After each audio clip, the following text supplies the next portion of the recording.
Telangana inter ఫలితాల్లో అవకతవకలపై నిరసనలు కొనసాగుతున్నాయి. ఇంటర్ బోర్డు తీరుకు నిరసనగా ప్రగతి భవన్ ముట్టడికి ఎస్ఎఫ్ఐ ఆధ్వర్యంలో విద్యార్థి సంఘాలు యత్నించాయి. ఈ నేపథ్యంలో ఆందోళనకారులను, విద్యార్థి సంఘాల నేతలను పోలీసులు అరెస్ట్ చేసి గోషామహల్ స్టేషన్కు తరలించారు. విద్యార్థుల సమస్యలను పరిష్కరించాలని తాము శాంతియుతంగా ధర్నాలు చేస్తుంటే ప్రభుత్వం అక్రమంగా అరెస్టులు చేయిస్తోందని ఆరోపించారు.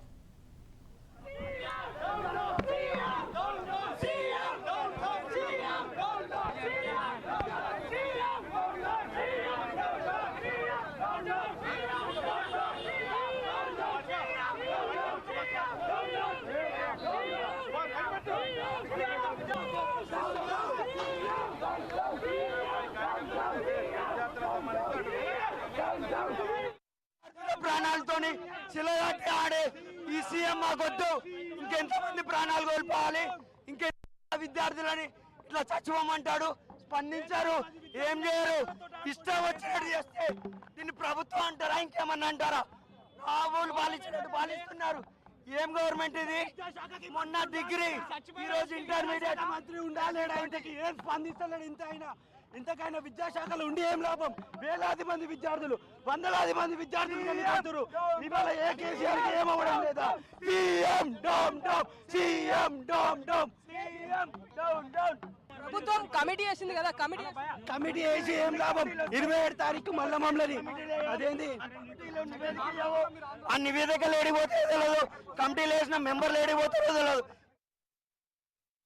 మరోవైపు ఇంటర్ బోర్డు ముట్టడికి డివైఎఫ్ఐ విద్యార్థి సంఘం నాయకులు ప్రయత్నించారు. విషయం తెలుసుకున్న పోలీసులు ముందే భారీగా అక్కడ మోహరించారు. ముట్టడికి వచ్చిన నాయకులను బలవంతంగా అడ్డుకొని అదుపులోకి తీసుకున్నారు. దీంతో అక్కడ వాతావరణం ఉద్రిక్తంగా మారింది.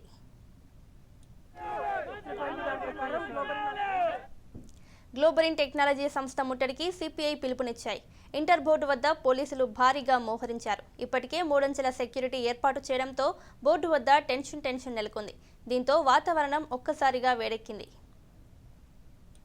ఏదైతే 18 మంది విద్యార్థులు చనిపోవడానికి కారణమైనటువంటి విద్యాశాఖ మంత్రి జగదీశ్వర్ రెడ్డిని తక్షణమే రాజీనామా చేయాలని చెప్పి దీని బాధ్యతగా వహిస్తూ రాజీనామా చేయాలి. అదేవిధంగా అయితే బోర్డు కార్యదర్శులు జనార్దన్ రెడ్డి, అశోక్లు కూడా సస్పెండ్ చేయాలి. దీనికి కారకి ఇవాళ 18 మంది విద్యార్థులకు కూడా చావు కారణమైనటువంటి గ్లోబలిన్ సంస్థను కూడా తక్షణమే వాళ్ళపై క్రిమినల్ కేసులు పెట్టాలని చెప్పి పీడీఎస్గా డిమాండ్ చేస్తా ఉన్నాం. ఇలా జగదీశ్వర్ రెడ్డి మన ప్రెస్ మీట్ పెట్టి 3 రోజులలో 3 సభ్య కమిటీ ద్వారా వెల్లడిస్తామని చెప్తా ఉన్నారు. ఈ కమిటీల వల్ల ఒరిగేది ఏమీ లేదు. ఇలా రీఎరిఫికేషన్తో, రీకౌంటింగ్తో వేల రూపాయలు, ఇలా లక్షల రూపాయలు ఇలా బోర్డు తీసుకొని దాన్ని సొమ్ము చేసుకుంటే తప్ప ఈ యొక్క విద్యార్థులకు ఒరిగే లాభం జరిగేది ఏం లేదు. ఇప్పటికే గత 2 సంవత్సరాల క్రితమే రీఎరిఫికేషన్ ద్వారా, రీకౌంటింగ్ ద్వారా అనేక విద్యార్థులు అప్లై చేసుకుంటే అయ్యే ఇప్పటి వరకు కూడా విడుదల రాని సందర్భం ఉంది. తక్షణమే దీనికి బాధ్యత వహిస్తూ విద్యాశాఖ మంత్రి జగదీశ్వర్ రెడ్డి రాజీనామాలు చేయాలని చెప్పి పీడీఎస్గా డిమాండ్ చేస్తారు.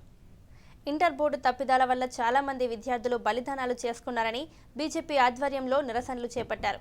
చనిపోయిన విద్యార్థి కుటుంబాలకు అండగా ఉంటామని తెలిపారు. ఫలితాల్లో అవకతవకలకు పాల్పడిన వారు ఎవరైనా కఠిన చర్యలు తీసుకోవాలని తెలంగాణ ప్రభుత్వానికి వ్యతిరేక నినాదాలు చేశారు.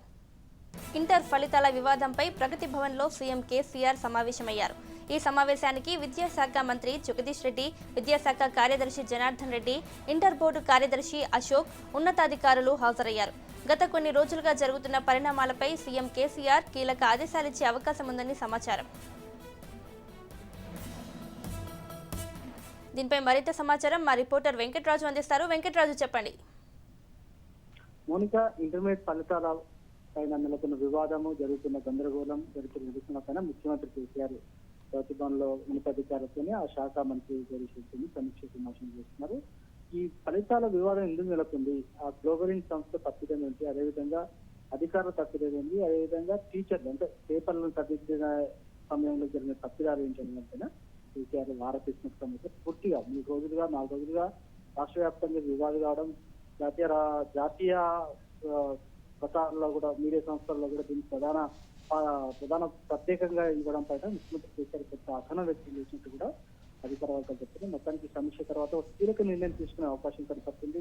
ప్రస్తుతం ఉన్న ఎస్ఎస్సి బోర్డు, ఇంటర్ బోర్డు, ఈ 2 బోర్డులను ఒకే బోర్డుగా చేసే అవకాశం కనపడుతుంది. రెండింటిని కలిపి విలీనం చేసి తెలంగాణ స్టేట్ సెకండరీ ఎడ్యుకేషన్ బోర్డుగా ఏర్పాటు చేసే అవకాశం ఉందని మాత్రం అధికార వర్గాలు చెప్తున్నారు. Right Venkatraj, thank you.